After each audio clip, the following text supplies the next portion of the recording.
നടൻ രജനീകാന്തിന്റെ വസതിയിലെത്തി ബി.ജെ.പി. നേതാക്കൾ. സംസ്ഥാന അധ്യക്ഷൻ നയനാർ രാജേന്ദ്രൻ, തമിഴ്നാടിന്റെ ചുമതല വഹിക്കുന്ന അരവിന്ദ് മേനോൻ, കരാട്ടെ ത്യാഗരാജൻ എന്നിവരാണ് രജനീകാന്തിനെ കാണാൻ എത്തിയത്.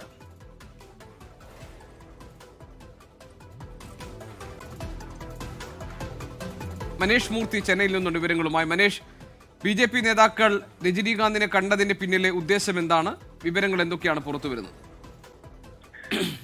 ബി.ജെ.പിയുടെ ഔദ്യോഗിക വിശദീകരണം എന്ന് പറയുന്നത് നരേന്ദ്രമോദി സർക്കാർ 12 വർഷങ്ങൾ പൂർത്തിയാക്കുന്നതുമായി ബന്ധപ്പെട്ടുള്ള സന്ദർശനം മാത്രമല്ല, 12 വർഷങ്ങൾ നരേന്ദ്രമോദിയുടെ 12 വർഷങ്ങൾ എന്നൊരു പുസ്തകം അദ്ദേഹത്തിന് സമ്മാനിക്കുകയും ചെയ്തിട്ടുണ്ട്. രജനീകാന്തിനെ സമ്മാനിക്കുകയും ചെയ്തു. ഇതാണ് ബി.ജെ.പിയുടെ ഔദ്യോഗിക വിശദീകരണം. പക്ഷേ തമിഴ്നാട്ടിലെ മാറിയ ഒരു രാഷ്ട്രീയ സാഹചര്യമുണ്ട് ജി.കെ. അതായത് കെ അണ്ണാമലൈ മുൻ പാർട്ടി അധ്യക്ഷനായിരുന്ന കെ അണ്ണാമലൈ ഒരു സംഘടന രൂപീകരിക്കുന്നു. അതിന് രജനീകാന്തിന്റെ ആശീർവാദമുണ്ട് എന്ന് അണ്ണാമലൈ ഉറപ്പിച്ചു പറയുന്നു.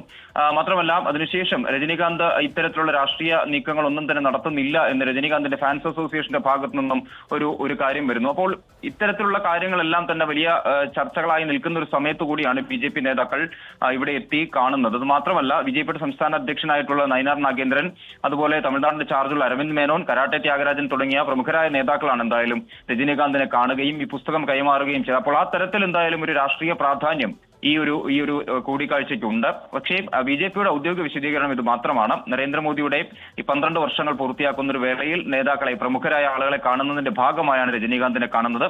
മാത്രമല്ല അദ്ദേഹത്തിന്റെ ഒരു പുസ്തകം സമ്മാനിക്കുകയും ചെയ്തു എന്നാണ് ബി.ജെ.പിയുടെ വിശദീകരണം. ശരി, മനേഷ് മൂർത്തിയാണ് വിവരങ്ങൾ നൽകിയത് ചെന്നൈയിൽ നിന്ന്.